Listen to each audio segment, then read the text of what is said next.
Welcome to an episode of Mr. D and me. On today's episode, I'm going to show you how to make a homemade lava lamp. In front of me are the materials that you need to make a lava lamp. You need water in a pitcher, vegetable oil that you cook with, a clear plastic cup to hold the water and vegetable oil, a clear container to set the cup on and open so that you can set a flashlight underneath it. A flashlight like this one that has a wide base so that if you turn it on and set it on the table, it won't fall over. Food coloring, and it can be any color. And the secret ingredient, antacid tablets. And this does something really cool. I'm not going to tell you what that is just yet. All right, so this is how you make a homemade lava lamp. Madison, do you mind helping me? No. All right, well, the first thing that you need to do is you need to pour water into the cup about a quarter of amount, okay? So if you were to divide that cup into 4 parts, it'd be about 1/4's worth. So if you'll pour water into that, I would greatly appreciate it.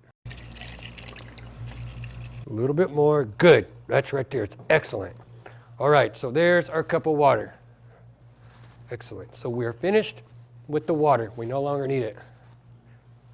Now the fun part, vegetable oil. Now Madison, I have a question. We are going to pour vegetable oil into the cup of water. How is the vegetable oil going to interact with the water? Is it going to sink to the bottom? Is it going to float? Is it going to mix with it? What do you predict is going to happen?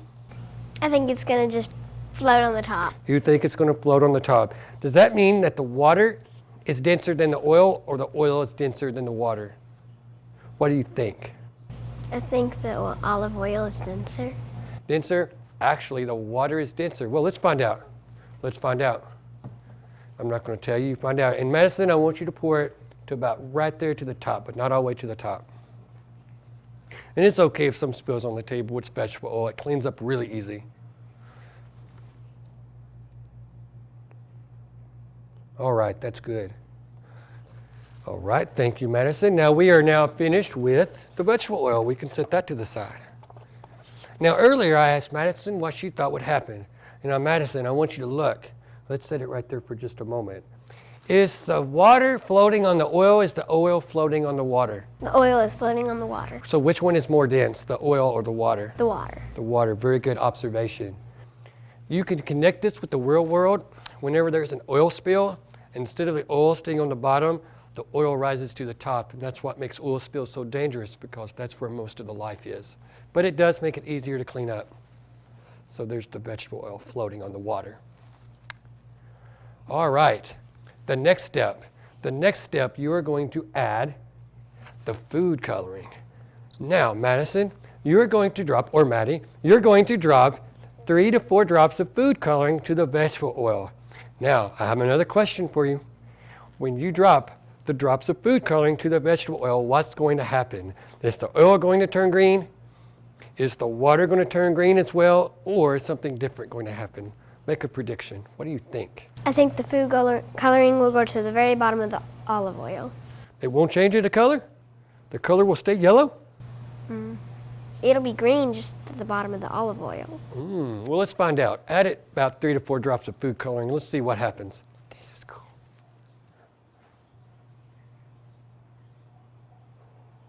Well, that's interesting. Oh, it didn't go through. Look, Maddie, the vegetable oil is floating between the vegetable oil and the water. I think that's kind of weird, but neat. Now, I wonder why it's doing that. Madison, do you have a theory? Maybe they're all different materials, so the materials can't mix. You're close.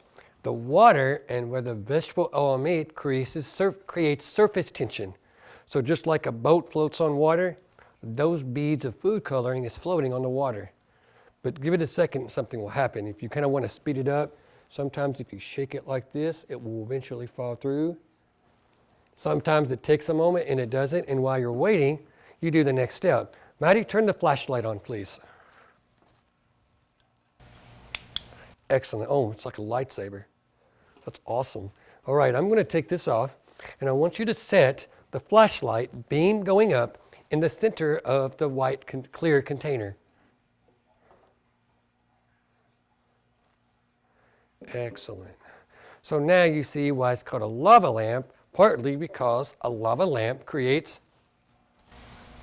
what's Light. that beam? A beam of light. So you still see the food coloring resting on the top of the water. Well, there's one way that we can fix that, and that is with this. Do you know what antacid tablets are used for? No. Well, let's say that you have a really bad tummy ache. You take a glass of water, you put it in the glass, and this does something inside the water, and then you drink the water. Now, when you drop this in water, this does something very special. What state is this? Is this a solid, a liquid, or a gas? A solid. It's a solid. Because if I set it here, does its shape change? No. No, it's still a solid object. It remains a flat circle. But when you put it into water, something happens. There's a change. That is a chemical change.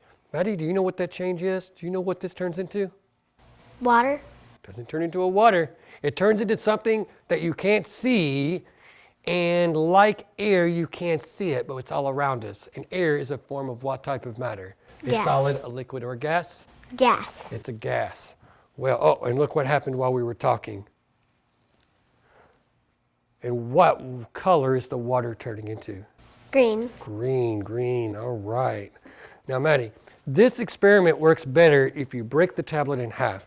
It makes the bubbles bubble more, if there's the proper word for it. So break that tablet in half for us.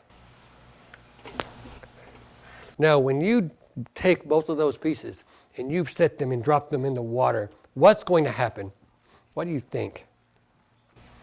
I think they'll dissolve. They're dissolved, and what's it going to create? Gas. It's a gas, and where's that gas going to go? Is that gas going to stay at the bottom, or is it going to rise?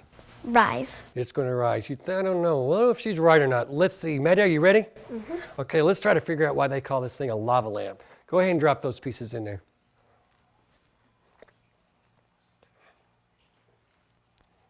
What is happening? It's dissolving. It's dissolving. And as that gas rises to the top, what are all these things in the vegetable oil? What are those? They're the green water. It's the green water. Look at all those bubbles. That is actually a gas. That is carbon dioxide rising to the top.